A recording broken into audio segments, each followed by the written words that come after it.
Bismillahirrahmanirrahim. Assalamualaikum warahmatullahi wabarakatuh. Jumpa lagi di Lentera Hitam. Tentunya masih bersama Bobby di sini, yang akan selalu menceritakan kisah misteri pendakian gunung. Kali ini saya mau melanjutkan kisah yang sebelumnya, yang berjudul Kualat Gunung Merapi. Cerita ini ditulis oleh Didit Galaraka. Terima kasih buat penulis yang sudah mengizinkan kami untuk menceritakan kisah ini. Bagi teman-teman yang belum mendengarkan episode sebelumnya, alangkah baiknya mendengarkan terlebih dahulu, agar kalian bisa mengerti alur ceritanya. Oke, tidak usah lama-lama, kita langsung saja ke ceritanya. Cerita horor dimulai.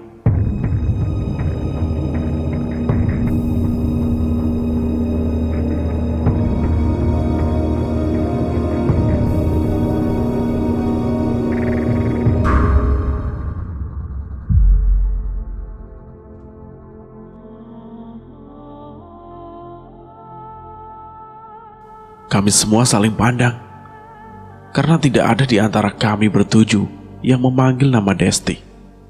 Apalagi Mas Irwan. Dia sudah mendahului kami masuk ke rumah, dan dia belum mengetahui sama sekali nama kekasih si Mulki itu. Di dalam rumah yang tergolong besar itu, kami disambut oleh seorang wanita cantik yang nampaknya umurnya tidak terpaut jauh dari Mas Irwan. Ini Mbak Lis, istrinya Mas Irwan, terang si Gundil. Senyum yang tergurah di wajahnya begitu indah, sedap dipandang. Tangannya ia rapatkan tepat di depan dadanya yang menutupi oleh kerudung panjang itu, melayani kami dari kejauhan. Ibang dan Kucai yang mempunyai sifat yang sama, yaitu menyukai wanita cantik, tidak mengalihkan pandangannya sedikit pun dari Mbak Lis. Mata cuk. Gundil dengan cekatan mengusap keras wajah mereka berdua dengan telapak tangannya. Kami dipersiapkan duduk di ruang tamu. AC ruangan membuat kami dapat membedakan secara jelas hawa di luar rumah dengan di dalam rumah. Sejuk dan membuat nyaman. Nak, bawain minum dari dapur, sini, teriak Mbak Lis ke arah sebuah kamar yang berada tepat di samping ruang tamu. Iya Bu, terdengar suara lembut seorang perempuan dari kamar itu. Suara yang bagaikan nyanyian merdu seorang diva. Dengan cekatan, Ibang dan Kucai bersiap mengawasi siapapun yang keluar dari kamar itu. Sesekali mereka saling melempar senyuman dan saling sikut. Urusan wanita, memang merekalah yang paling cekatan. Engsel pintu kamar terdengar ada yang membuka dengan perlahan. Mataku terkejut ke arah pintu itu, memastikan siapa yang keluar. Ada Om Gugun. Suara lembut yang disertai senyuman itu ternyata datang dari seorang wanita yang 2 kali lipat lebih cantik dari Mbak Lis. Rambutnya diikat, kulit putih seakan tak pernah disentuh oleh sinar matahari. Sedikit bulu halus di tepian wajahnya membuat tiap gerak-geriknya memberi makna keindahan. Apalagi ditambah tai lalat yang menghias pipi kanannya, ditunjang dengan bentuk wajahnya yang oval dan bentuk tubuh yang ideal. Bagiku, dia adalah sosok wanita yang sempurna. Siapapun laki-laki yang memandangnya kelak, dia adalah laki-laki yang sangat beruntung, dapat kupastikan. Ibang dan Kucai terlihat kegirangan. Mereka seperti menemukan harta melimpah yang jauh terpendam di dalam bumi. Hai Niken, maaf ya, gak ngabarin kamu sebelumnya. Gundil menyapa wanita itu. Kenalin, itu anak saya Niken, ujar Mbak Lis. Ibang dan Kucai beranjak dari duduknya, berebutan menyalami si Niken. Berbahaya kalau lama-lama di sini. Bisa-bisa si Ibang sama si Kucai gak jadi muncak. Bang, Cai, duduk, pintaku kepada mereka berdua. Tai lalat yang ikut terbawa oleh senyuman di pipi Niken. Kuakui memang semakin menambah aura kecantikannya. Setelah menyalami Ibang dan Kucai, Niken kemudian berjalan menuju ke belakang rumah. "Niken masih sekolah, Mbak?" tanyaku. "Iya, dia masih kelas 2 SMA," jawab Mbak Lis. "Pasti di sekolah jadi incaran banyak laki-laki ya, Mbak?" Celetukan Ibang membuat Mbak Lis tersenyum. "Iya dong, kayak mamanya dulu, jadi incaran para cowok di kampus." Mas Irwan menimpali kami sambil menuruni tangga. Terdengar pengakuan itu, Mbak Lis tersipu malu. "Udah Mas siapin satu kamar di atas. Temen kamu yang cewek tidur sama Niken aja ya," ucap Mas Irwan kepada si Gundil. "Semua tas simpen di gudang saja. Itu masih banyak tempat yang kosong di sana," terusnya seraya duduk di samping Mbak Lis. Sejurus kemudian, datanglah Niken dengan membawakan kami minuman. Reaksi Ibang dan Kucai tak bisa dielakkan. Mereka berdua tetap dengan terpesonanya kepada Niken. "Maafin teman-teman saya ya Mas." Gundil mungkin merasa risih dengan kelakuan Ibang dan Kucai. Mas Irwan menanggapinya hanya mengangguk sambil tersenyum. Setelah melaksanakan tugasnya, Niken kembali ke kamarnya. Sesampainya Niken di dalam kamarnya, Ibang mengingatkan yang lain dengan pesan yang disampaikan Mbok Ira. Bau busuk itu harus segera dihilangkan. "Oh iya, ingat pesan wanita yang kita temui di Prambanan. Kita harus mandi," serunya. Aku tidak langsung menuruti perintahnya itu. Aku minta Ibang dan yang lainnya terlebih dahulu membersihkan diri di kamar mandi. Aku beralasan ingin memindahkan dulu barang-barang ke dalam gudang dan merapikannya.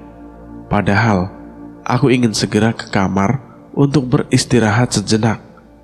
Aku, Gundil, dan Yoyo segera menuju gudang untuk menyimpan semua carrier yang kami bawa.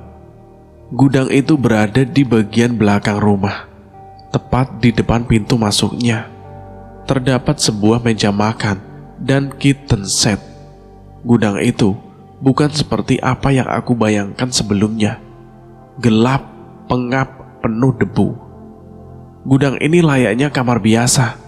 Pencahayaan yang baik, sirkulasi udara yang baik, karena terdapat sebuah jendela yang langsung mengarah ke halaman belakang, ditanami oleh banyak pepohonan, dan sedikit sekali debu yang terdapat di sana. Mbak Lis rajin banget membersihkan ruangan ini. Pikirku, gudang ini hanya menyimpan barang yang sudah tidak terpakai, seperti sepeda, printer, dan perabotan yang lainnya. Memang, masih banyak celah kosong yang terdapat di sana, sehingga aku dapat leluasa menyimpan 8 carrier di ruangan itu. Terdengar jelas suara guyuran air dan senandung cinta dari Ibang di kamar mandi yang berada tepat di samping gudang. Aku kembali menutup pintu gudang supaya tidak terlalu banyak debu yang masuk. Aku dituntun oleh Gundil ke lantai 2, melewati tangga berbelok dekat ruang tamu. Kami menaiki tangga itu lalu belok ke kanan untuk sampai tepat di ruangan keluarga. Di sana terdapat sebuah karpet dan televisi LED yang terpajang di dinding. Gundil lalu menunjukkan satu ruangan lain di samping kamar Mas Irwan sebagai tempat kami bertuju dapat beristirahat. Kamar yang belum ada kasurnya sama sekali, kecuali hanya dihiasi oleh satu lemari baju dan meja TV di dalamnya. Kamar itu beriringan dengan balkon, mempunyai 2 jendela berbeda sisi yang tepat mengarah keluar dan satunya lagi mengarah ke balkon. Suara langkah kaki dari tangga terdengar buru-buru. Kulihat itu Yoyo yang sedikit tergesa-gesa menuju kamar yang kami tempati. Yoyo menyusulku dan Gundil. "Si Ibang kok mandinya lama banget ya?" tegasnya. Tak lama, Kucai pun turut menyusul Yoyo ke kamar atas. "Capek pingin rebahan dulu," ucap Kucai dengan malas. Lidahku sudah terasa semakin kecut, membuatku ingin segera merasakan nikmatnya sebatang rokok. Aku mengajak Yoyo ke balkon untuk melepaskan rasa kecut di lidah ini. Sebatang rokok yang membuatku rasa rindu. Kunyalakan dengan api. Nikmat memang. Di samping kenikmatan hakiki yang seharusnya di setiap hisapan, pandanganku teralihkan kepada Desti yang berada di luar, tepat berdiri di depan gerbang sebuah lahan kosong seberang rumah ini. Gerak-geriknya sedikit mencurigakan. Dia seperti melihat sesuatu ke arah sana. Ingin sekali aku saut dia, tapi Mulki lebih cekatan, mengajaknya masuk kembali ke dalam rumah. Kenikmatan itu tak terasa menemaniku hingga senja tiba. Kembali kulihat dari balkon, Desti keluar seorang diri untuk menghampiri lahan kosong itu. Lagi-lagi, tak lama berselang, Mulki membawa Desti kembali ke dalam rumah. Mau kemana yuk? Aku melihat Yoyo membuang rokoknya di tempat sampah yang berada di balkon itu. Buru-buru menuju lantai bawah tanpa menjawabku. Aku penasaran, ada apa dengan dia? Aku pun mengikutinya dari belakang. Kenapa, Dip? Tanya si Ibang yang sudah berada di kamar sejak tadi. Biasa, ini si Yoyo. Ibang, Kucai, dan Gundil mengikuti dari belakang. Mungkin mereka pun penasaran dengan apa yang terjadi. Kami berempat menuruni tangga, menyusul si Yoyo yang sedang tergesa-gesa. Sesampainya di lantai bawah, aku melihat Yoyo menghampiri Mulki dan Desti yang sedang duduk di sofa. Kulihat Ega masih dengan rokoknya berada di depan pintu masuk. Kamu cuma halusinasi sayang, itu yang kudengar dari mulut Mulki. Yoyo mendekat, duduk di depan sepasang kekasih itu. Lalu tanpa basa-basi, mengeluarkan sebuah pertanyaan langsung ke intinya. Des, lo lagi haid? Tanya si Yoyo. Awalnya Desti terdiam. Yoyo mengulangi pertanyaan itu lagi, tapi tetap tidak ada jawaban. Mulki akhirnya mengambil peran menanyakan hal yang sama. Dengan kondisinya yang semakin terpojok, Desti mengangguk. Celaka kita. Dip, masalah bertambah. Yoyo menghela nafas. Kami semua kebingungan. Aku sendiri sebenarnya tidak rela jika pendakian Gunung Merapi harus dibatalkan. Di satu sisi, aku tidak mau kualat menghadapi mitos pendakian bersama orang yang sedang haid. Di sisi lain, aku ingin tetap mendaki Gunung Merapi. Bisa saja kami tetap melakukan pendakian, asalkan Desti tetap tinggal di rumah Mas Irwan. Des, gimana kalau lo tetap di sini aja? Kita lanjut mendaki.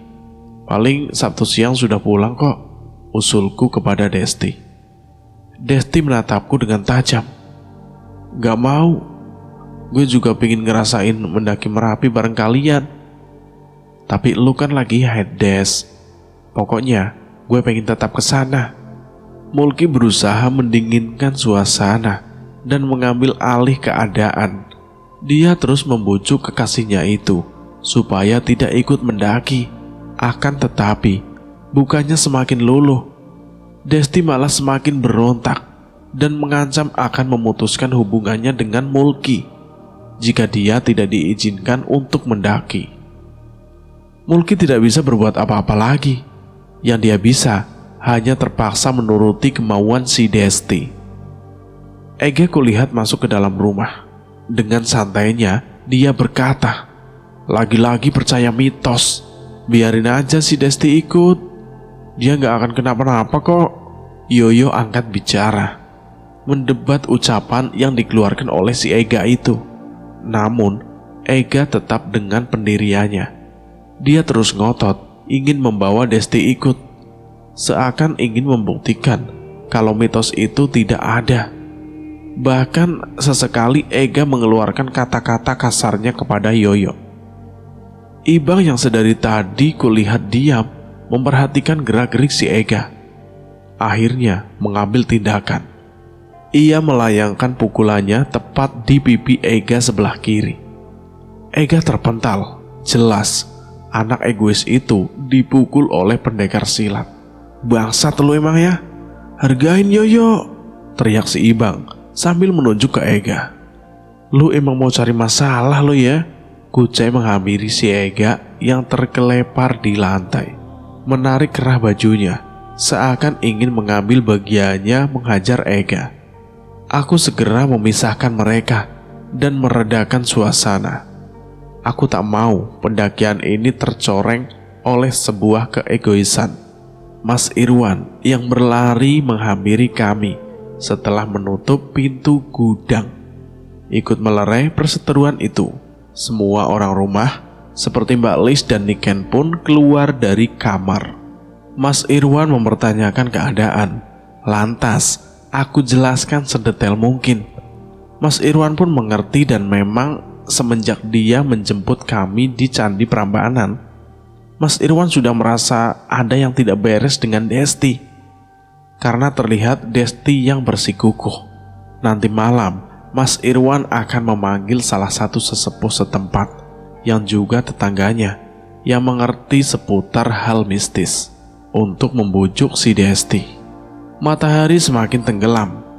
Mas Irwan meminta kami untuk segera bersiap melaksanakan sholat maghrib. Sore itu, kami semua beranjak ke kamar. Kulihat Ega yang ditemani Mulki hanya terdiam memegangi pipinya, tidak berani memasuki kamar. Nyalinya mendadak menciut, berbanding terbalik dengan sikapnya semula. Sedangkan di dalam kamar, kami terpojok oleh kebingungan. Gue udah ngerasa gak enak di awal kita ke Prambanan. Yoyo membuka percakapan. Pantas, mungkin itu yang membuatnya memundurkan langkahnya ketika akan menaiki bus hingga banyak melamun. "Terus gimana ini?" tanya si Kucai. "Dilema kita, mau kena mundur kena," jawab si Yoyo. "Kalau dari gue, lebih baik kita batalin pendakian ini aja daripada kejadian yang enggak-enggak lanjutnya." "Batalin gimana yo? Kita kan udah capek-capek sampai sini. Kasian juga si Mulki, ntar diputusin pacarnya. Kita tunggu aja. Siapa tahu ada jawabannya nanti." Gundil angkat suara. "Iya yuk, siapa tahu ada jawabannya. Lagian kita jangan menyerah gitu aja," ucapku berusaha tenang. Yoyo tertunduk.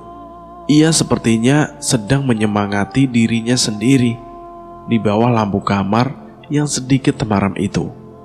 Kami menunggu kepastian dari Mas Irwan yang akan membawakan kami sedikit titik pengharapan. Ega dan Mulki berpindah dari ruang keluarga menuju balkon.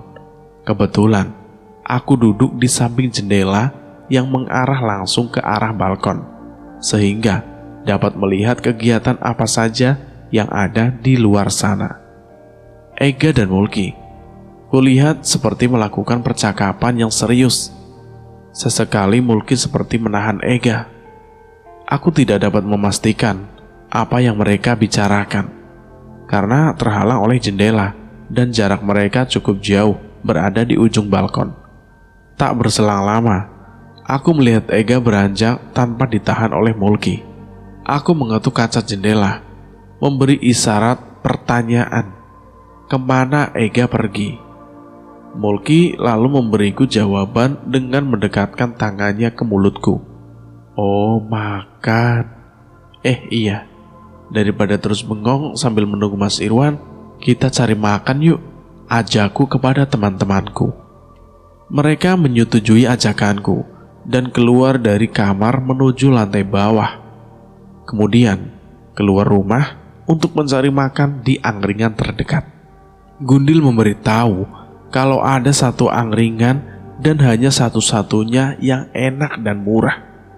Dia membawa kami ke jalan yang sedikit memutar. Sambil jalan-jalan, katanya, kami memutar jalan cukup jauh. Setelah sekitar perjalanan 100 meter, aku melihat sebuah angkringan yang dijejali pelanggan yang terparkir di atas trotoar jalan. Kami langsung mempercepat langkahku menyerbu angkringan itu. Si Ega mana Ki? Katanya nyari makan, tanyaku kepada si Mulki.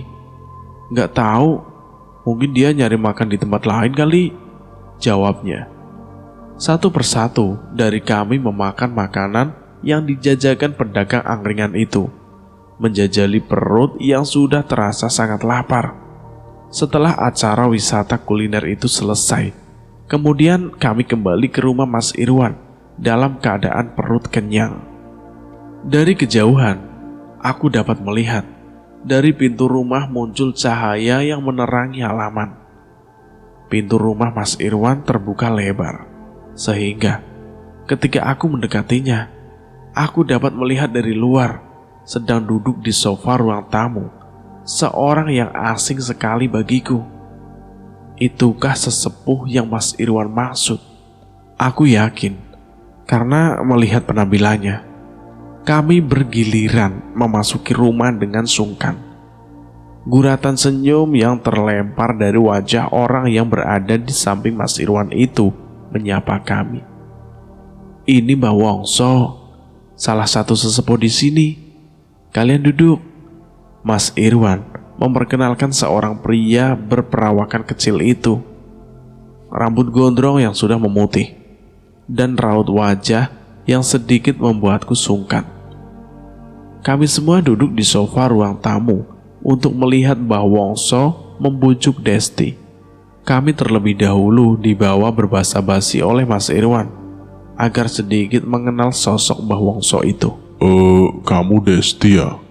Di sela-sela percakapan kami, Mbah Wongso menunjuk Desti yang duduk di samping kekasihnya itu. Desti mengangguk sungkan. Lantas Mbah Wongso melanjutkan perbincangannya. "Ada beberapa hal yang kita harus hormati sebagai pendatang. Apalagi ini mau menyambangi tempat yang sakral di tanah Jawa. Di sana terdapat beberapa pantangan. Hal pertama yang harus kita hati-hati adalah tidak mendaki di malam Jumat. Saya yakin kalian kesini karena menghormati hal itu. Yang kedua, jangan mendaki ketika haid, karena itu akan mengandung hal-hal yang tidak baik. Dan yang ketiga, saya kira kalian sudah tahu, jangan bertindak macam-macam ketika berada di dalam, apalagi di Merapi." Lanjutnya Mbah Wongso. Pembicaraan itu seperti angin lalu bagi Desti. Dia tetap bersikukuh ingin ikut mendaki Gunung Merapi. Beberapa kali kami, Mas Irwan, bahkan Mbah Wongso sudah membujuknya. Namun pendiriannya tetap tidak tergoyahkan. Bahkan Mbah Wongso sampai menggelengkan kepalanya dan berkata kepada Mas Irwan, "Angel, bocah iki wis angel, Cak. Wis lah, sakarepe dhewe."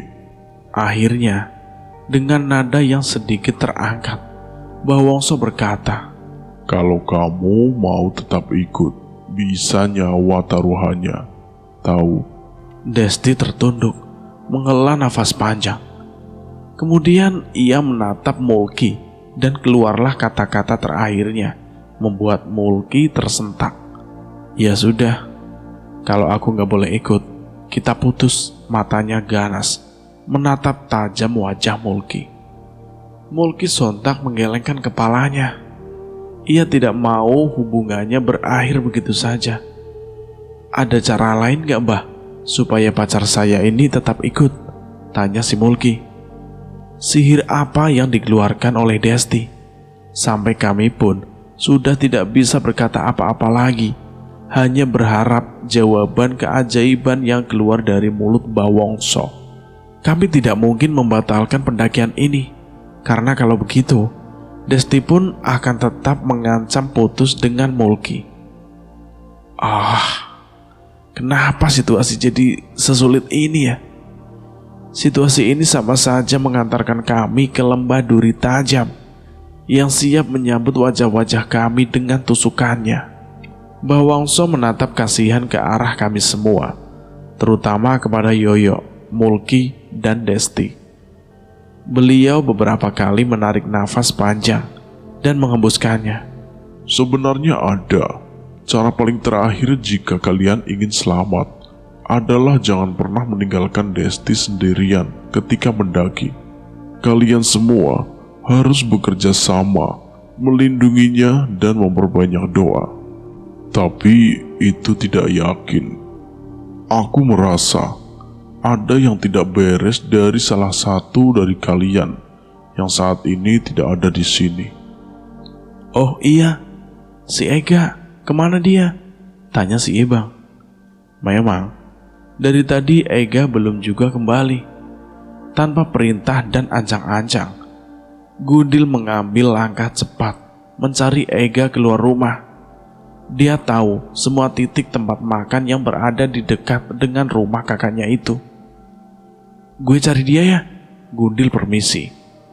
Gue ikut Dil, aku menyusulnya. Di bawah langit yang cerah malam itu, aku bersama Gundil berlari menyisiri setiap titik angkringan dan rumah makan yang kami sembangi. Tapi hasilnya tetap sama. Ega tidak ditemukan. Jika saja ditemukan, aku ingin membawanya ke hadapan Mbah Wongso untuk diinterogasi. Hal apa yang ada di dalam dirinya sehingga Mbah Wongso mengetahui hal rahasia itu. Tapi sepertinya hal itu tidak akan pernah terjadi karena kita tidak menemukan keberadaan si Ega. Apa mungkin dia kabur karena muak sama kita? Aku sempat berpikir demikian. Aku dan Gundil kembali ke rumah Mas Irwan, tidak membawa hasil apa-apa. Mbah Wongso dan yang lainnya tetap setia menunggu di ruang tamu. Ega nggak ada, ujar si Gundil dengan nafas lelah. Kita udah tahu, Mbah Wongso tadi bilang si Kamret itu sudah duluan ke Merapi, ucap si Ibang dengan kesalnya. Aku terkejut, lalu berlari ke gudang untuk memastikan apakah karirnya masih ada di sana atau tidak. Anehnya, aku melihat pintu gudang sedikit terbuka. Aku memasuki gudang dihinggapi rasa penasaran. Benar saja, ku cari-cari ke setiap sudut. Aku tidak menemukan karir milik Ega. Apa benar dia kabur ke Merapi? Dari mana Mbah Wongso tahu hal itu? Aku segera kembali ke ruang tamu. Iya benar, karirnya juga gak ada, ucapku. Hati-hati dengan dia. Saya menduga ada maksud buruk darinya. Itu saja. Selebihnya aku serahkan kepada kalian. Semoga saja di pendakian besok kalian selamat. Saya pamit ya nak. Jujur, aku mencium aroma kekhawatirannya hebat dari Mbah Wongso. Kukira Yoyo pun begitu, karena sedari tadi Yoyo hanya tertunduk tanpa bisa berkata apa-apa. Bagus kalau dia sendirian muncak ke Merapi, jadi gak akan jadi musibah buat kita, ucap Kucai. Ketika kami berenam menaiki tangga menuju kamar untuk beristirahat, Desti pun kulihat sudah memasuki kamar Niken. Sebatang dulu yuk, ajak si Ibang. Sebelum ke kamar, kami menyempatkan dulu menikmati sebatang rokok di balkon rumah. Asap mengepul tebal ke langit, menyampaikan pengharapan kami dan menetapkannya di nirwana. Aku membuka percakapan. Besok kita ke Merapi jam 9 dari sini. Jangan ada yang telat ya. Jangan ada yang begadang. Gue mau curhat nih, terucap kata-kata lesu dari si Mulki. Sebenarnya sudah dari awal gue gak mau kalau si Ega itu mau ikut. Gak sama sekali. Tapi dia maksa banget sampai ngancem gue, mau nyelakain gue kalau sampai dia gak diajak. Lanjutnya, dia katanya dimanja orang tuanya. Kayak bocah banget perasaan. Untung tadi sore tangan gue udah nicip mukanya, timpal si Ibang. Ya begitulah, gue gak berani sama dia. Dulu di sekolah, dia itu premannya. Sampai sekarang sifatnya masih sama.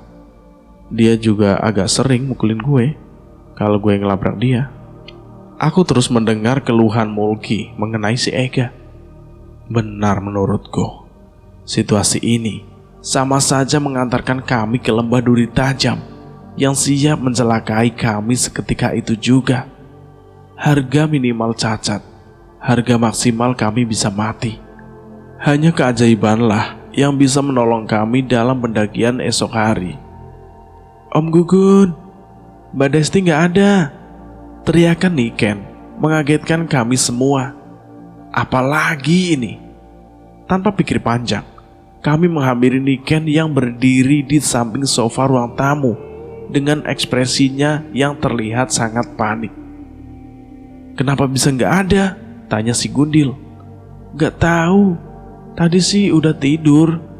Cuman pas Niken bangun mau ke toilet, dia sudah gak ada, jawab si Niken. Kita berbencar, sebagian cari di rumah, sebagian cari di luar ya, perintahku. Aku, Gundil, dan Kucai mencari Desti keluar rumah. Siapa tahu dia hanya keluar membeli cemilan. Tapi karena sudah terlalu larut malam, aku tetap khawatir keadaannya. Sedangkan si Yoyo, Ibang, dan Mulki, aku perintahkan untuk mencarinya di dalam dan di sekitaran rumah. Kami bertiga mencari ke setiap sudut terdekat dari rumah itu, karena pasti Desti belum jauh melangkah. Anehnya, meski kami sudah mencari ke setiap sudut, Desti tetap tidak ditemukan. Bahkan instingku tak bekerja. Mungkin karena merasakan ngantuk yang luar biasa, kami memastikan kembali ke rumah untuk melihat keadaan. Siapa tahu Desti sudah ditemukan. Aku berlari kecil untuk sampai di rumah Mas Irwan. Sebenarnya aku ingin kejanggalan ini cepat berakhir hingga aku bisa menyiapkan tenagaku untuk esok hari. Ketika aku berbelok memasuki gang rumah Mas Irwan, aku melihat Mulki sedang menggotong tubuh Desti keluar dari seberang rumah. Aku segera berlari menghampirinya. Dia ada di mana, Ki? Aku bertanya kepada Mulki yang masih menggotong tubuh si Desti. Gue temuin di lahan kosong seberang rumah. Gue lihat dia tidur di sela-sela pepohonan, jawab si Mulki. Tadi gue lihat gerbang yang ada di lahan kosong itu, pintunya terbuka. Gak tahu kenapa, gue rasa Desti ada di sana, tutupnya si Mulki. Aku terheran dan berpikir, ternyata ada yang masih mengincar Desti setelah dari Prambanan. Kini kejadian hilangnya itu terjadi di rumah Mas Irwan. Seperti apa yang dilakukan di Prambanan, Mulki mengenduskan kayu putih di hidung Desti. Tak butuh waktu lama, Desti terbangun. Aku yang penasaran pun bertanya kepadanya, kok bisa ada di lahan kosong itu, Des? Loh, gak tahu. Aku dari tadi ya tidur kok, jawab si Desti sedikit pelan. Tidak mungkin. Apa Desti ini ngigau sampai berjalan dalam keadaan tertidur? Atau mungkin ada makhluk yang membawanya ke sana? Ngantukku yang terasa sangat memutuskan segala pertanyaan yang ada di kepala ini. Ya udah, gue mau tidur di ruang tamu aja, ucapku. Sekalian aku akan menjaga Desti jika saja Desti mengalami hal serupa. Gue juga tidur di sini. Mulki dan Cukai mengusulkan hal yang sama denganku. Kami bertiga tidur di sofa dan tidak mematikan lampu supaya aku dapat tidur dalam keadaan waspada. Suara indah panggilan ilahi mendesir masuk ke dalam telinga sehingga membangunkanku. Hal pertama yang aku lakukan adalah membangunkan Niken. Selain ini juga sudah subuh. Di samping aku menanyakan keberadaan Desti, sekalian juga dia melaksanakan sholat subuh. Beberapa kali ku ketuk pintu kamar Niken, memastikan keberadaan Desti. Syukurlah, ketika Niken terbangun dan membukakan pintu, aku dapat melihat Desti tertidur pulas di sebuah ranjang. Kemudian aku berbalik untuk membangunkan semua temanku, supaya dapat menunaikan sholat subuh. Sebagian dari mereka, ada yang terbangun, ada yang tetap tertidur. Tak apalah, yang penting aku sudah berusaha membangunkan mereka. Aku lantas melaksanakan sholat subuh, seraya berharap pendakian esok hari tidak akan terjadi apa-apa. Setelah semua selesai, aku melihat ke arah jendela.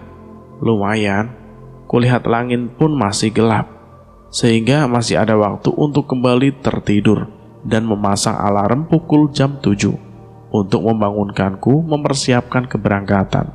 Alarm yang kupasang membangunkanku tepat pukul 7. Yoyo dan Gundil pun terlihat menuruni tangga dalam keadaan yang masih menahan rasa ngantuk. Kubangunkan teman-temanku yang tersisa untuk mempersiapkan keberangkatan, sementara Mas Irwan masih menyiapkan kendaraannya. Kami semua keluar rumah sebentar untuk membeli sarapan. Setelah semua persiapan dikatakan telah selesai, kami pun satu persatu menaiki mobil Avanza hitam yang beraromakan khas mobil Avanza. Seketika aku teringat dengan Ega. Jujur, setelah mendapat wejangan dari Mbah Wongso, aku tidak berharap bertemu dengan Ega di Merapi. Aku khawatir dia berubah menjadi hewan buas yang bisa menyerang secara mendadak. Tuas gas mobil sudah Mas Irwan injak. Berlahan, si hitam manis membawa kami menjauh dari rumahnya.